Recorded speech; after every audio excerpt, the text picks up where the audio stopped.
ரொம்ப மெலிசா இருந்த ஹேர் புஸ்ஸுன்னு தெரியறதுக்கு என்ன செஞ்சேன்னு தெரியணுமா? ஸ்கிப் பண்ணாமல் பாருங்கள். மோஸ்ட்லி எல்லா பொண்ணுங்களுமே மேரேஜ்க்கு அப்புறம் பார்த்தீங்கன்னா, அவங்க தலைமுடியாக இருக்கட்டும், அவங்க ஸ்கின்னாக இருக்கட்டும், அதில் அவ்வளோ ஒன்றும் அக்கறை காட்டவே மாட்டாங்க. அதில் ஒன்றும் நானும் தாங்க. ஏன்னா நம்மளை பற்றி எதுவுமே கேர் பண்ணிக்க மாட்டோம். வீடு, குழந்தைங்க, ஹஸ்பண்ட் இப்படியே வந்து நம்ம லைஃப்லாம் போயிடும். எனக்கும் நிறைய முடி இருந்துச்சுங்க. இடுப்பு வரைக்கும் இருக்கும். என்னோடய பழைய ஃபோட்டோ இப்போ கிடைக்கல. கண்டிப்பாக கிடச்சதுன்னா நான் வந்து அட்டாச் பண்ணுறேன்.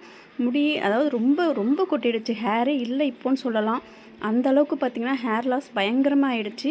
நம்மளை பற்றி எந்த ஒரு கேருமே நம்ம பண்ணிக்கிறது கிடையாது. குழந்தைங்க, மற்றவங்களால வர ஸ்ட்ரெஸ், இது இப்படி தான் நம்மளோட லைஃப் எல்லாமே போயிட்டுருக்கு.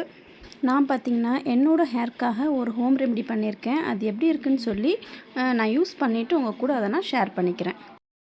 என்ன தான் நம்ம ஸ்கின்னுக்கும் ஹேருக்கும் முக்கியத்துவம் கொடுத்தாலும் சோறு நமக்கு அதை விட ரொம்பவே முக்கியம். நல்லா வயிறு முட்டை சாப்பிட்டு கொஞ்சம் நேரம் ரெஸ்ட் எடுத்துகிட்டு ஹேர் வாஷ் பண்ணிவிட்டு வந்துட்டேங்க. ஷாம்பு போட கிடையாது. ஷாம்பு போடாமல் நார்மலாக நான் போட்டு அந்த ஹேர் பேக்லேயே தான் வந்து ஹேர் வாஷ் பண்ணேன். நல்லா இருந்துச்சு.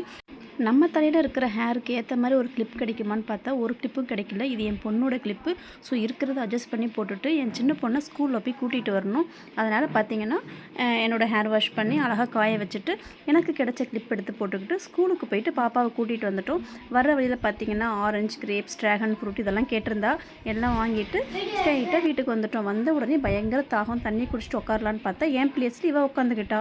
இன்றைக்கி வெள்ளிக்கிழமை அழகாக சாமி கும்பிட்டு பூ வச்சு என்னோடய ஹேர் ஸ்டைலில் இப்படி போட்டுக்கிட்டேன்.